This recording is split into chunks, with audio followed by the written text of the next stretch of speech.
Ela passou muito tempo projetando o refúgio perfeito, calculando cada ângulo para que a luz do sol iluminasse o futuro da sua família. Mas o que essa arquiteta não sabia é que, enquanto ela desenhava as paredes da casa dos seus sonhos, o marido dela já estava construindo uma vida dupla dentro de outro endereço. No vídeo de hoje, eu vou te contar a história de como um pequeno detalhe técnico revelou uma traição devastadora e como ela usou a mesma precisão que usa nos seus projetos para dar a volta por cima. Fica comigo, porque o desfecho dessa obra não está em nenhum catálogo de decoração. O calor no Rio de Janeiro não dá trégua, nem mesmo quando o céu promete desabar. Eram 4 horas de uma tarde abafada no Leblon. Da varanda do apartamento no 10º andar, Helena observava a linha do horizonte. O mar, geralmente de um azul convidativo, estava agitado, cinza-chumbo, refletindo as nuvens pesadas que engoliam o morro Dois Irmãos. O ar estava parado, espesso, carregado daquela eletricidade estática que antecede os temporais de verão cariocas.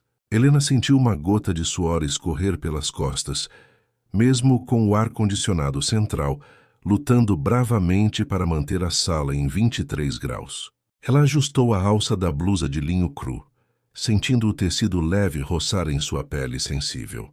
A casa estava em silêncio, exceto pelo som distante e abafado do trânsito na Avenida Delfim Moreira lá embaixo.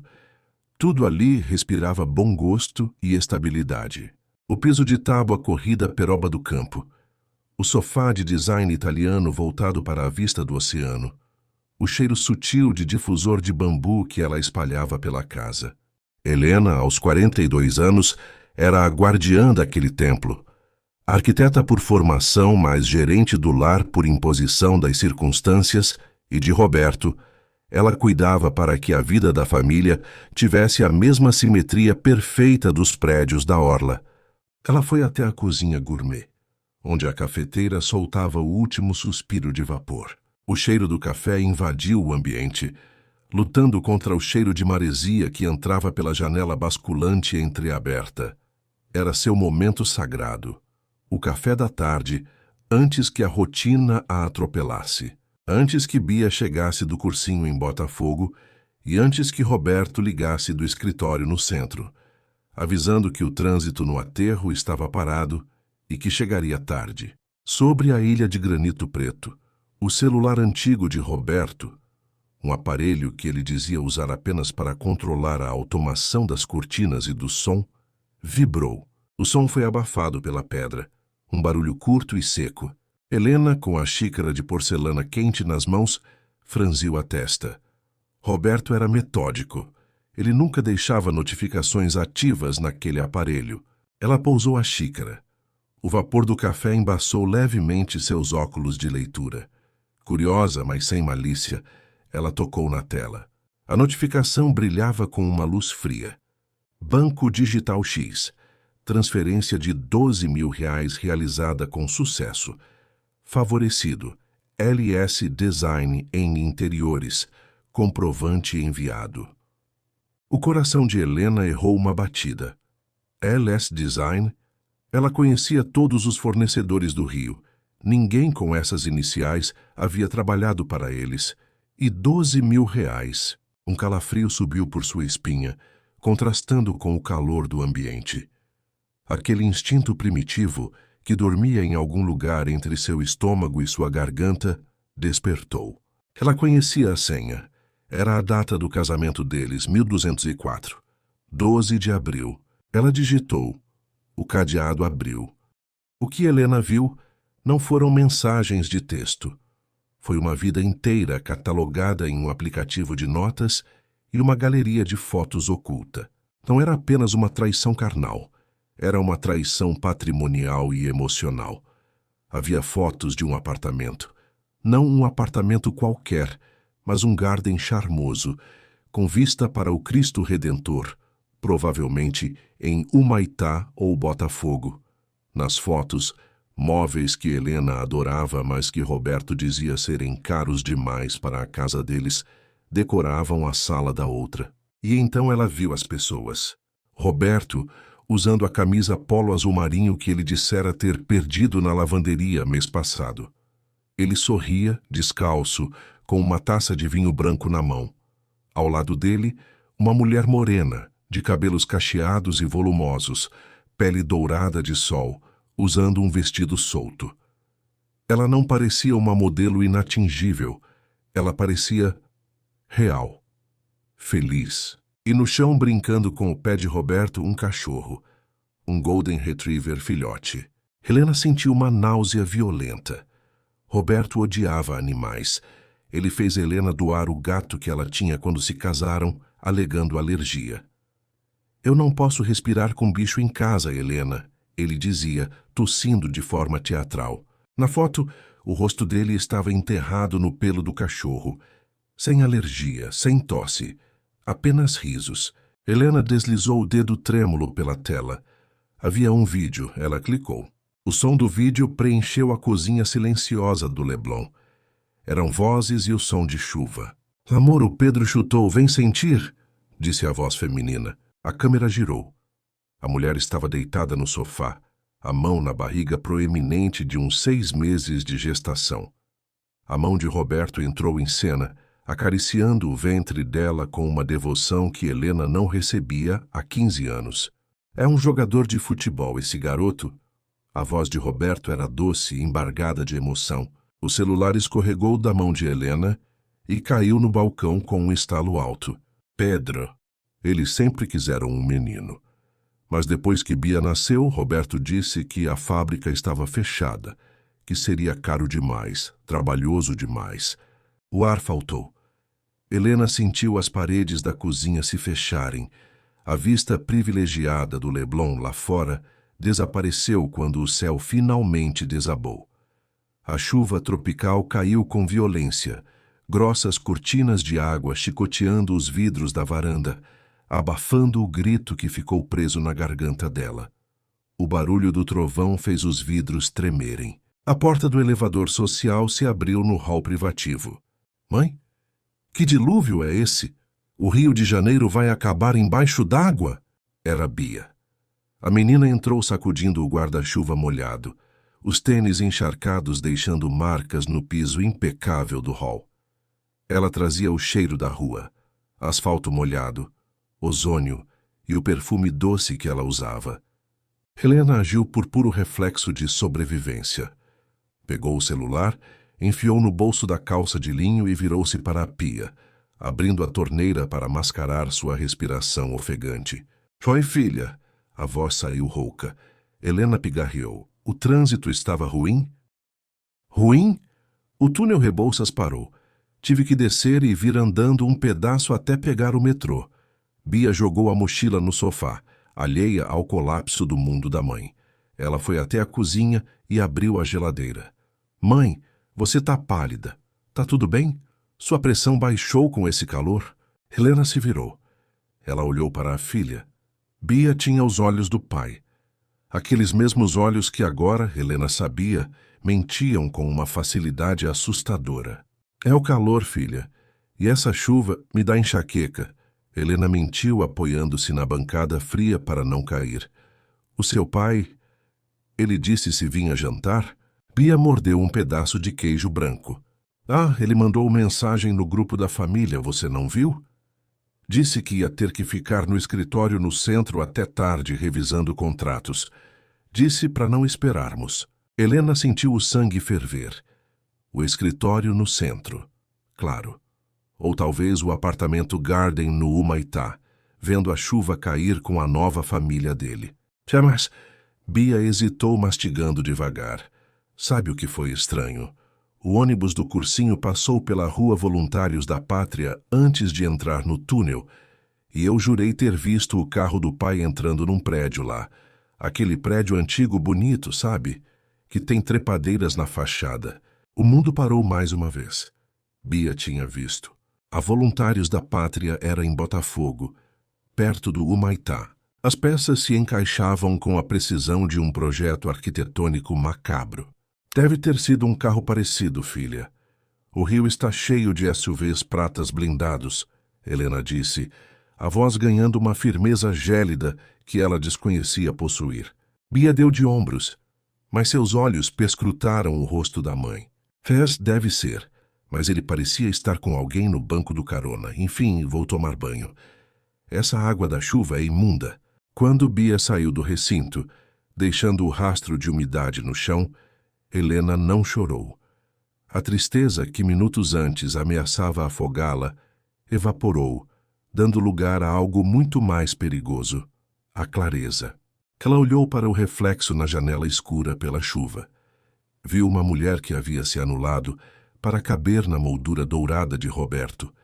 Viu uma arquiteta que parou de desenhar prédios para desenhar uma família feliz que não existia.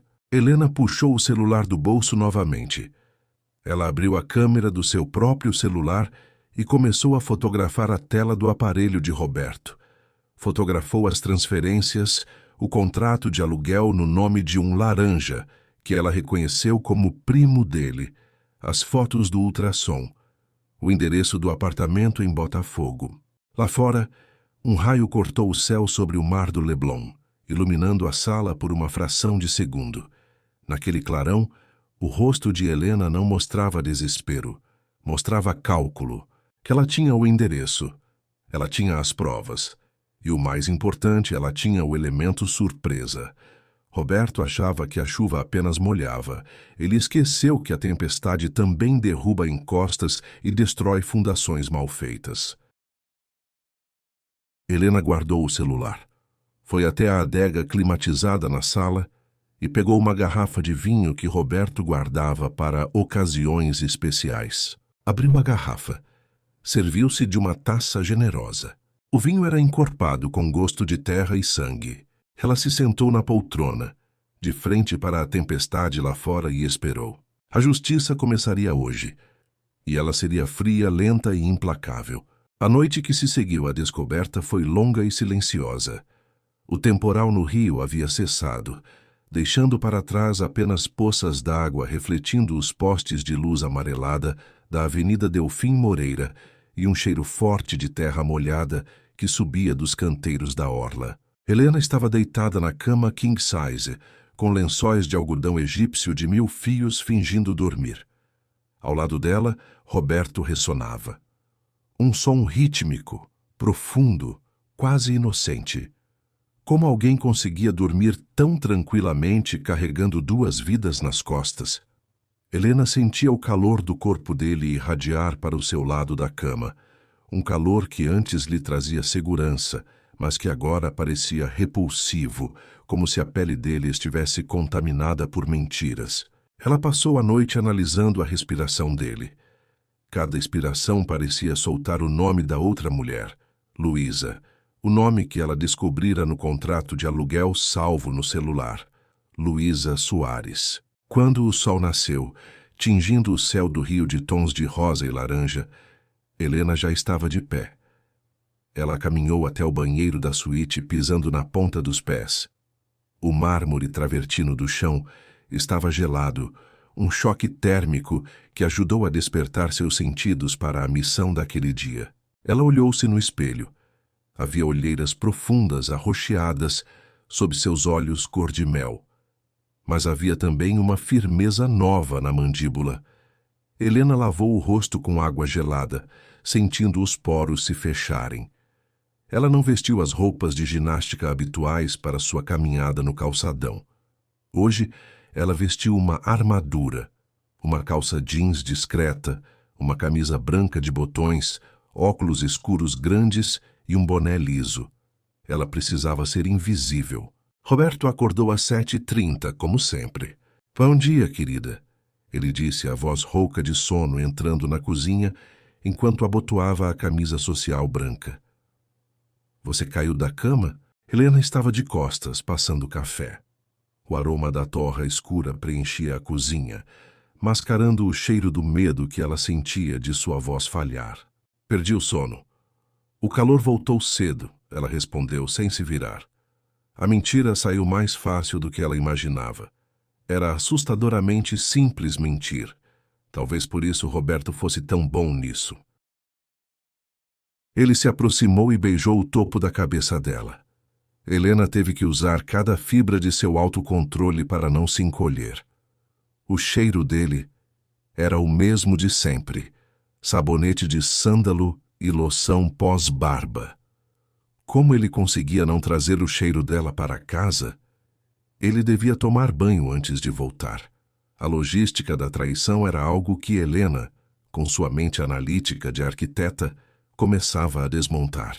Vou sair mais cedo hoje, disse Roberto, pegando uma torrada e comendo em pé. Tenho que visitar uma obra na Barra antes de ir para o escritório. Mentira. A obra na Barra tinha acabado mês passado. Helena sabia porque ela mesma havia indicado o paisagista para o projeto final. Tudo bem, ela disse, finalmente se virando e forçando um sorriso que doeu nos cantos da boca. Bom trabalho. Assim que a porta do elevador se fechou engolindo Roberto, Helena correu para a varanda. Ela observou o carro dele, um SUV prata blindado, sair da garagem e pegar a avenida. Mas ele não virou em direção à Barra. Ele fez o retorno. Ele estava indo para Botafogo. Helena pegou a chave do seu próprio carro. Um sedã que ela usava pouco.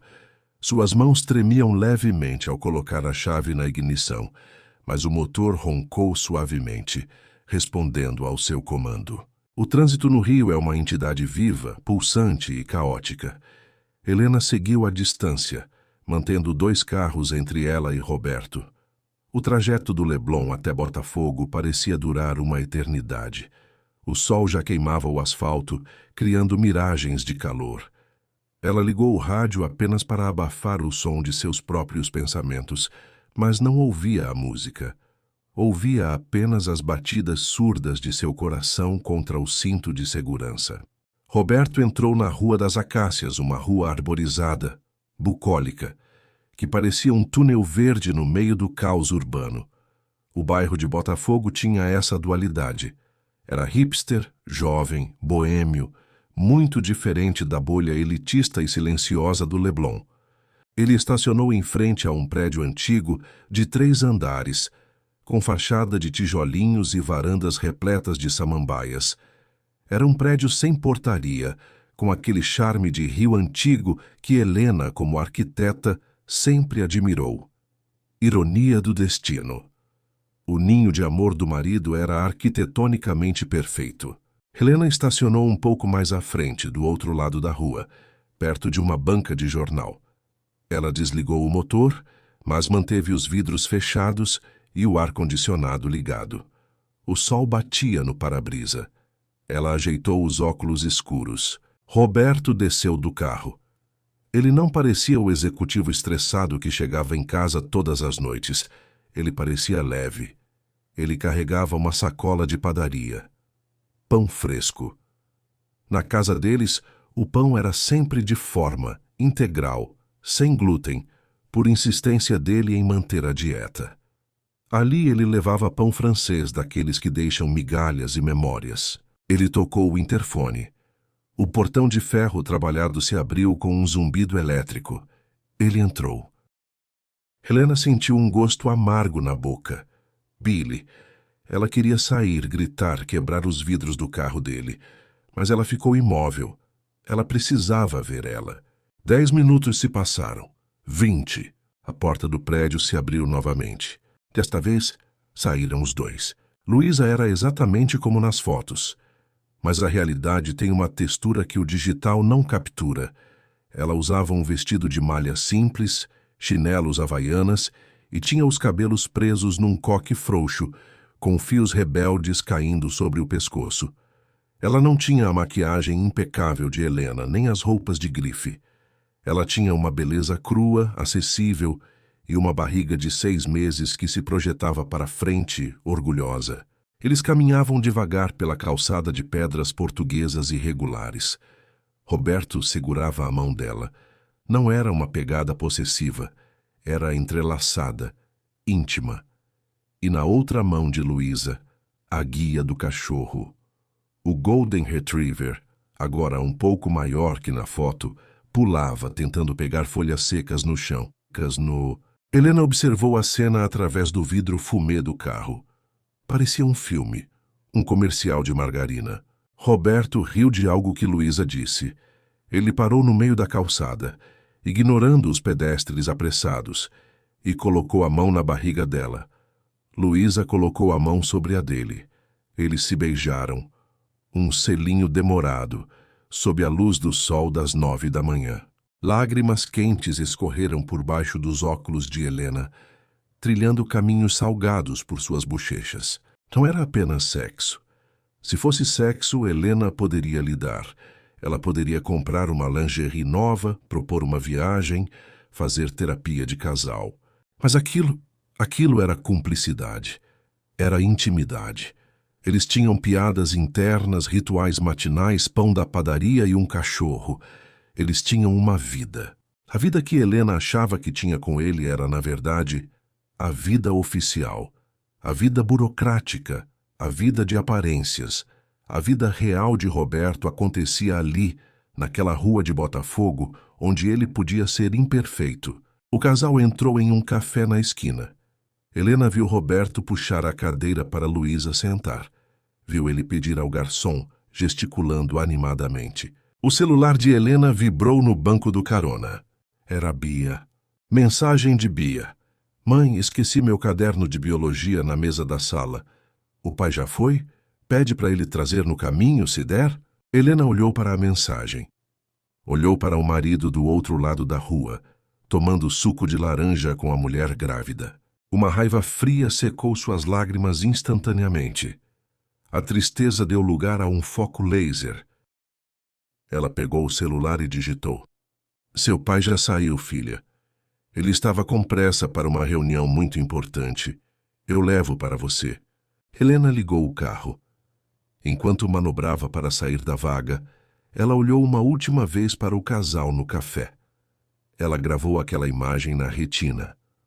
O sorriso relaxado de Roberto seria o combustível que ela usaria para queimá-lo. Ela não ia fazer um escândalo na rua. Isso seria vulgar. Isso daria a Roberto a chance de se explicar, de pedir desculpas, de dizer que foi um erro. Não. Helena era uma estrategista. Ela ia destruir aquele pequeno paraíso tijolo por tijolo. Enquanto dirigia de volta para a Zona Sul, passando pelo túnel Rebouças, o plano começou a se formar. Ela se lembrou de uma antiga amiga da faculdade de arquitetura, Verônica. Verônica havia largado a arquitetura para se tornar uma das advogadas de divórcio mais temidas do Rio de Janeiro, conhecida como a Tubarão de Salto Alto. Helena conectou o Bluetooth do carro. E Siri ligar para Verônica, a advogada. O telefone chamou 2 vezes. Helena, que milagre é esse, mulher? Quanto tempo? A voz de Verônica era estridente e cheia de energia. Oi, Verônica. A voz de Helena estava calma, assustadoramente calma. Preciso almoçar com você hoje. Hoje? Nossa, minha agenda está um caos, mas... Pela sua voz parece urgente. Aconteceu alguma coisa? Digamos que eu tenho um projeto de demolição para te apresentar. E preciso saber se você pode implodir um prédio sem que ninguém ouça o barulho antes que ele caia. Do outro lado da linha, houve um breve silêncio seguido por um tom profissional e sério. Gavea Golf Club, às 13h. Te espero lá. Helena desligou. O túnel acabou e a luz da Lagoa Rodrigo de Freitas explodiu em seus olhos, brilhante e implacável. A vida de Roberto tinha prazo de validade, e o relógio tinha acabado de começar a rodar. O Gavea Golf Club é um oásis de silêncio e grama impecável, encravado entre a montanha e o mar de São Conrado. Enquanto Helena esperava por Verônica, observava os jogadores de golfe ao longe, pontos brancos movendo-se com uma paciência calculada. Ela sentia que agora fazia parte daquele jogo. Precisava de precisão, força controlada e, acima de tudo, não podia apressar a tacada. Verônica chegou com o barulho característico de quem domina qualquer ambiente. Saltos agulha sobre o piso de pedra, uma bolsa de grife pendurada no antebraço e um olhar que parecia escanear a alma de Helena antes mesmo de se sentar. Você está com a cara de quem descobriu que a estrutura da casa está comprometida, Helena. Verônica disse, sem preliminares, sentando-se e retirando os óculos escuros de aro dourado. Helena não respondeu com palavras. Ela tirou o celular do bolso e deslizou as fotos que havia tirado naquela manhã. O café em Botafogo, o beijo, a barriga de Luísa, o Golden Retriever. Verônica observou cada imagem com uma frieza clínica. Ela não suspirou, não disse "sinto muito". Ela apenas tomou um gole de sua água com gás e limão. "O nome dele é Pedro", Helena disse, a voz saindo como um sussurro seco. "O filho que ele me convenceu a não ter. Ele não é apenas um traidor, Helena. Ele é um amador", Verônica sentenciou, fechando o celular e devolvendo-o. "Ele misturou as contas. Ele usou o dinheiro de uma holding que pertence a vocês dois para sustentar esse puxadinho emocional. Isso não é só adultério, é fraude patrimonial. E no Rio de Janeiro, com o juiz certo, isso é um banho de sangue." As duas passaram as 2 horas seguintes mergulhadas em números. Enquanto o sol do Rio começava a baixar, criando sombras longas sobre os campos de golfe, Helena descobria que sua vida financeira era um castelo de cartas. Roberto vinha desviando recursos da empresa de arquitetura e consultoria que eles abriram juntos há 12 anos. Ele criava notas fiscais frias de fornecedores inexistentes, como a LS Design, para pagar o aluguel e o estilo de vida de Luísa. "Ele acha que você é a esposa de troféu que não entende de planilhas, Helena", Verônica comentou, anotando algo em um tablet. "Ele esqueceu que você foi a mente por trás dos maiores projetos da empresa antes da Bia nascer." "O que fazemos agora?", Helena perguntou. Ela sentia um cansaço físico, como se tivesse carregado sacos de cimento nas costas o dia todo. Sua respiração estava curta. O ar do restaurante parecia rarefeito. "Agora você volta para casa. Você toma um banho, coloca o seu melhor perfume e janta com ele. Você vai ser a esposa perfeita por mais algumas semanas. Precisamos de tempo para rastrear as contas no exterior. Se eu entrar com o processo hoje, ele congela tudo e esconde o que sobrar. Nós vamos sangrar as contas dele primeiro." O caminho de volta para o Leblon foi um exercício de atuação. Helena sentia o toque do volante sob seus dedos e imaginava que estava dirigindo para um set de filmagem. Ao entrar no apartamento, encontrou Roberto na sala, já de banho tomado, bebendo um uísque com gelo. "Oi, meu amor. Como foi a obra na Barra?", Helena perguntou, a voz saindo melodiosa. Uma nota perfeita de interesse casual. Roberto sorriu. Aquele sorriso que, pela manhã, Helena vira ser entregue a outra mulher. "Cansativa. O mestre de obras está com dificuldades com o revestimento da piscina, mas vai ficar lindo." "E o seu dia?" Helena caminhou até ele. O cheiro de sândalo a atingiu.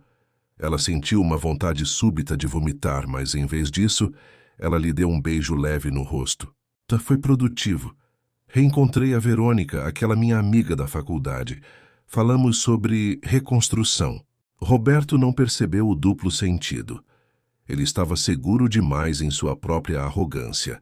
Ele achava que Helena era parte da mobília, bonita, cara e imóvel. Naquela noite, Bia estava em seu quarto estudando. O jantar foi servido sob a luz suave do lustre de cristal da sala de jantar. O barulho dos talheres de prata batendo na porcelana era o único som, intercalado pelo barulho distante das ondas quebrando na areia do Leblon. Helena observava Roberto cortar o filé mignon. Os movimentos dele eram precisos. Ela se lembrou de como ele era carinhoso com a barriga de Luísa naquela manhã. A imagem queimava em sua mente como um ferro em brasa. "Roberto", ela disse, pousando o garfo. Ele olhou para cima, os olhos azuis claros brilhando sob a luz. "Sim", estive pensando. "O contrato de manutenção do nosso apartamento em Miami vence no mês que vem, não é? Talvez devêssemos transferir a titularidade para o nome da Bia, para o futuro dela." Roberto hesitou por um milésimo de segundo. Um tique quase imperceptível surgiu no canto do seu olho esquerdo. "É uma boa ideia. Mas tem a burocracia, os impostos de transferência lá fora. Eu já falei com o contador hoje. Ele disse que, como somos sócios na holding, é só uma questão de assinatura minha e sua. Helena sabia, através de Verônica, que Roberto estava tentando vender aquele apartamento secretamente para comprar uma casa maior para Luísa. Ao sugerir a transferência para Bia, ela estava cercando o rei no tabuleiro. Se ele recusasse, teria que dar uma explicação muito boa. Se aceitasse, perdia o capital que pretendia dar para a outra. Vamos ver isso com calma, Helena. Não precisa de pressa, ele disse, voltando-se para o prato. Eu tenho pressa, Roberto. A vida passa rápido demais. Num dia estamos aqui, no outro... Tudo o que construímos pode desmoronar por causa de uma falha na fundação. Ele parou de mastigar. Olhou para ela de forma demorada, como se estivesse tentando ler algo além da superfície. Helena sustentou o olhar. Ela não desviou. Ela não piscou. Seus olhos eram dois lagos profundos e escuros, escondendo os monstros que agora nadavam neles. Você está estranha hoje, ele comentou com um riso nervoso. Deve ser esse tempo maluco do Rio. É a pressão, Roberto. Quando a pressão sobe, as rachaduras aparecem. Mais tarde, no quarto, o momento que Helena mais temia chegou. Roberto se aproximou dela por trás enquanto ela passava creme nas mãos diante da penteadeira. Ele colocou as mãos nos ombros dela, apertando levemente. O toque dele parecia queimar. Helena via pelo espelho as mãos dele. As mesmas mãos que acariciaram o cachorro e a barriga da outra, agora tocando sua pele. Ela sentia a respiração dele em seu pescoço, o cheiro do uísque misturado ao hálito quente. Você está tão tensa, ele sussurrou, começando a beijar a nuca dela. Helena fechou os olhos com força. Sua respiração acelerou. Não era desejo. Era uma luta interna para não gritar, para não cravar as unhas no rosto dele e arrancar a máscara de perfeição que ele usava. Ela pensou em Bia, pensou em Verônica, pensou na demolição. Hoje não, Beto, ela disse usando o apelido carinhoso que agora soava como cinza em sua boca. A enxaqueca realmente me pegou, ele suspirou. Um som de frustração contida, mas se afastou. Tudo bem, descanse. Ele se deitou e, em poucos minutos, dormia o sono dos injustos. Helena permaneceu sentada na banqueta de veludo. Ela pegou o celular de Roberto, que ele deixara carregando no criado mudo. Ela não precisava mais das fotos. Ela precisava de algo maior.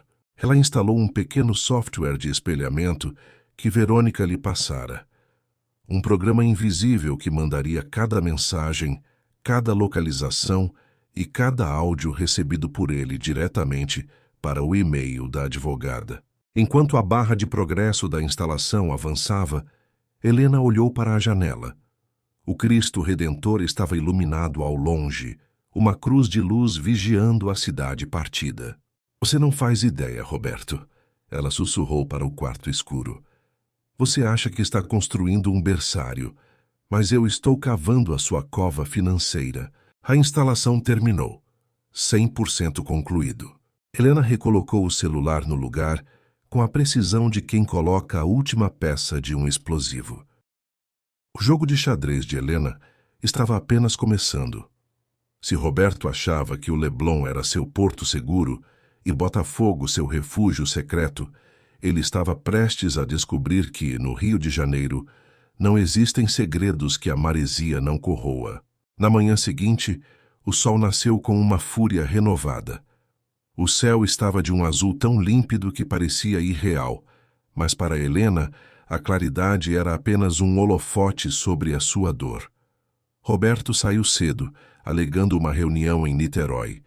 Helena sabia, pelo software de espelhamento, que o destino real era uma clínica de obstetrícia em Laranjeiras. Desta vez ela não seguiu o marido. Ela precisava de algo mais visceral. Ela precisava encarar o motivo da sua substituição. Helena dirigiu até a Rua das Acácias, em Botafogo. O bairro já fervilhava com o barulho dos ônibus e o aroma de pão na chapa das padarias de esquina. Ela estacionou no mesmo lugar da véspera. O coração batia tão forte que ela sentia o pulso nas pontas dos dedos, um tum-tum seco e urgente. Ela esperou. Cerca de 1 hora depois, Roberto saiu do prédio de tijolinhos, beijou Luísa e entrou no carro. Assim que ele dobrou a esquina, Helena desceu. Seus pés pareciam pesar toneladas enquanto ela atravessava a rua. Ela não tocou o interfone. Esperou um entregador de aplicativo chegar e, com a naturalidade de quem pertence ao lugar, segurou o portão de ferro. O zumbido elétrico soou como um sinal de partida. Ela subiu as escadas de madeira encerada. O cheiro era de lavanda e casa antiga. No segundo andar, a porta do apartamento 202 estava entreaberta por causa do calor. De dentro, vinha o som de uma bossa nova suave e o latido baixo do Golden Retriever. Helena parou diante da porta. Por um segundo, a vontade de fugir quase a venceu, mas o pensamento em Bia, a filha que fora privada de um irmão por uma mentira, a empurrou. Ela empurrou a porta. A cena era um soco no estômago de Helena. O apartamento era solar, despojado, cheio de plantas e luz. Luísa estava de costas, regando uma costela de Adão. Ela cantarolava.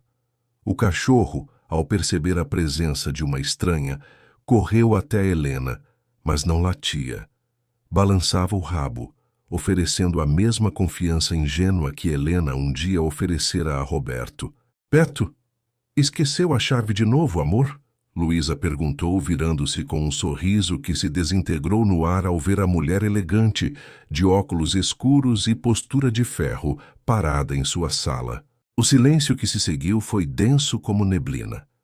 Luísa instintivamente colocou as mãos sobre a barriga, um gesto de proteção que fez o sangue de Helena ferver e gelas ao mesmo tempo. Você deve ser a Luísa, Helena disse, retirando os óculos. Seus olhos não tinham ódio, tinham uma piedade gélida. E eu sou a Helena, a esposa do Roberto, a sócia dele, a mulher que construiu tudo o que ele está gastando aqui. Luísa empalideceu. Ela cambaleou levemente, segurando-se no encosto de uma poltrona de vime. Ele disse que vocês estavam separados, que viviam na mesma casa apenas por causa da filha, que o divórcio saía no mês que vem. Helena soltou uma risada curta e amarga, que ecoou pelas paredes do apartamento. Ele diz isso para todas. Ou você achou que era especial porque ele finalmente aceitou ter o filho que ele me proibiu de ter por 15 anos? Eu não sabia. Eu juro que não sabia da empresa, de nada disso. Luísa começou a chorar. Eram lágrimas de quem via o seu castelo de areia ser levado pela maré. Helena caminhou pela sala observando os detalhes. Um porta-retrato de Roberto e Luísa na praia da Joatinga. Uma manta de crochê no sofá. Era tudo tão doméstico, tão real. Sabe o que é mais engraçado, Luísa? Helena parou diante dela, a poucos centímetros. O cheiro de Luísa era de sabonete de bebê. Você acha que ele ama você, mas ele ama a liberdade que você dá a ele de ser um mentiroso. No Leblon, ele tem que ser o homem de sucesso. Aqui ele brinca de casinha, mas essa casinha foi comprada com o dinheiro da minha família, da minha herança e do suor do meu trabalho. Helena tirou um envelope do bolso da bolsa. Isso aqui é uma cópia da auditoria que minha advogada começou. Roberto não desviou apenas dinheiro. Ele cometeu crimes fiscais. E como este apartamento está no nome de um terceiro, mas pago com dinheiro desviado da nossa holding, ele vai ser confiscado em breve. Luísa soluçou, o corpo trêmulo. E o meu filho? O Pedro não tem culpa. Helena sentiu um estalo dentro de si. A menção ao nome Pedro foi o limite. Ninguém aqui tem culpa, Luísa, exceto ele. Mas eu não vim aqui para brigar com você. Vim te dar um conselho de mulher para mulher, ou melhor, de arquiteta para quem está morando em um prédio com a fundação podre. Saia antes que o teto desabe. Porque quando eu acabar com o Roberto, não vai sobrar nem o farelo do pão francês que ele te traz de manhã. Helena se virou e saiu. Ela não olhou para trás. Ao descer as escadas, sentiu os joelhos fraquejarem, mas não caiu. O ar de Botafogo parecia mais limpo agora. Ela tinha visto o inimigo e descobrira que a outra era apenas mais uma peça no tabuleiro de um homem medíocre. Naquela noite, Roberto chegou em casa especialmente radiante. Ele trazia flores, orquídeas brancas, as favoritas de Helena, para a mulher mais linda do Rio, ele disse, tentando beijá-la. Helena aceitou o beijo. Foi como encostar os lábios em mármore. Que lindas, Roberto! O que estamos comemorando? O contrato de Niterói. Fechamos hoje. Uma fortuna, Helena. Vamos poder viajar em julho. O que acha de Itália? Costa Amalfitana? Helena sorriu. Ela sabia pelo software que o contrato de Niterói era uma fraude. Roberto estava usando uma empresa de fachada para lavar o dinheiro que pretendia usar para fugir com Luísa para o exterior após o nascimento do bebê. Ele planejava um desfalque na própria empresa para declarar falência e deixar Helena com as dívidas. Itália soa perfeito, ela disse, servindo-lhe uma taça de vinho. Mas antes precisamos assinar aqueles papéis da holding que te falei. O contador mandou por motoboy. Ela colocou os documentos sobre a mesa de jantar. Roberto, relaxado pelo vinho e pela sensação de impunidade, mal leu as letras miúdas. Ele achava que eram apenas trâmites para o apartamento de Miami. Ele assinou. 1, 2, 3 vezes. O que ele não viu foi que entre as páginas estava uma confissão de dívida e uma cessão irrevogável de suas cotas na empresa em favor de Bia e Helena, em caso de comprovação de má conduta administrativa. Pronto, querida. Tudo resolvido, ele disse, fechando a caneta Montblanc com um clique satisfatório. É, Roberto, tudo resolvido, Helena repetiu, guardando os papéis. Bia apareceu na sala com os fones de ouvido no pescoço. Ela olhou para o pai e depois para a mãe. O clima na casa era de uma calmaria ensurdecedora. Tá tudo bem aqui? A menina perguntou, a intuição gritando. Tudo ótimo, filha. Roberto sorriu. O papai só estava garantindo o seu futuro. Helena olhou para Roberto. Naquele momento, ela sentiu uma justiça poética. Ele estava assinando a própria ruína enquanto sorria para a filha que ele traía diariamente. Vou dormir, Helena disse. Amanhã será um longo dia. O Ministério Público vai fazer uma coletiva sobre as fraudes nas licitações de obras públicas no Rio. Você ouviu algo sobre isso no escritório, Roberto? O rosto de Roberto mudou de cor instantaneamente. O cinza tomou conta de suas bochechas. O copo de vinho tremeu em sua mão. Não ouvi nada. Por que a pergunta? É curiosidade. Helena subiu as escadas, a voz flutuando como uma sentença. Parece que eles pegaram um peixe grande, um arquiteto que achava que podia esconder o entulho sob o carpete caro. Ela entrou no quarto e trancou a porta. Lá fora, o som do mar do Leblon continuava seu ritmo eterno. Helena deitou-se, fechou os olhos e, pela primeira vez em 3 dias, dormiu profundamente. O desfecho de uma vida de mentiras raramente é um estrondo. Muitas vezes é o som seco de uma algema se fechando ou o silêncio de uma casa vazia. Para Helena, a manhã da sexta-feira tinha o cheiro de maresia e de café forte, o cheiro da liberdade que ela mesma projetou. A manhã no Leblon começou com uma luz ofuscante. Roberto estava nervoso. Ele mal tocou no café da manhã, os dedos tamborilando freneticamente na tela do celular. Ele não sabia, mas o software que Helena instalara já havia enviado para Verônica e para as autoridades competentes todas as provas das notas frias e das contas ocultas. Vou para o centro agora. Tenho uma reunião de emergência, Roberto disse sem olhar Helena nos olhos. Ele parecia menor dentro do terno caro. Vá com cuidado, Roberto. O trânsito para o centro costuma ser traiçoeiro, ela respondeu com uma calma que o deixou desorientado por um segundo. Assim que ele saiu, Helena chamou Bia para a sala. Era o momento mais difícil. Filha, sente-se. Eu preciso que você me ouça com o coração, mas também com a razão. A estrutura da nossa família mudou. Com uma voz firme, sem o veneno da vingança, mas com a precisão da verdade, Helena contou o necessário. Não falou da amante com detalhes cruéis, mas falou da outra vida, do dinheiro desviado e do caráter que Roberto havia decidido sacrificar. Bia não chorou de imediato. Ela ficou imóvel, processando como o herói da sua infância havia se tornado o vilão da sua realidade. Hayalce Foz, o escritório de arquitetura Roberto em Helena, foi cercado.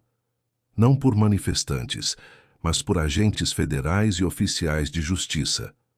Roberto estava no meio de uma ligação para Luísa, prometendo que em breve estariam em Miami, quando a porta da sua sala foi aberta sem bater.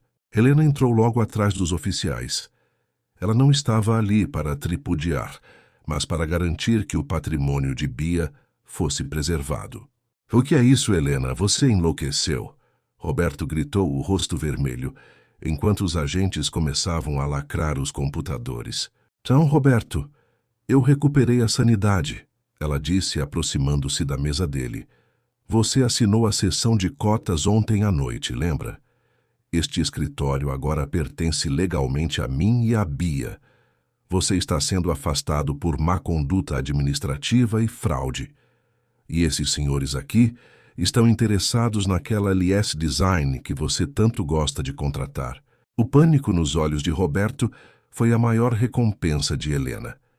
Ele olhou em volta procurando uma saída, uma mentira que ainda pudesse salvá-lo, mas as paredes que ele construiu com engano estavam desabando sobre sua cabeça.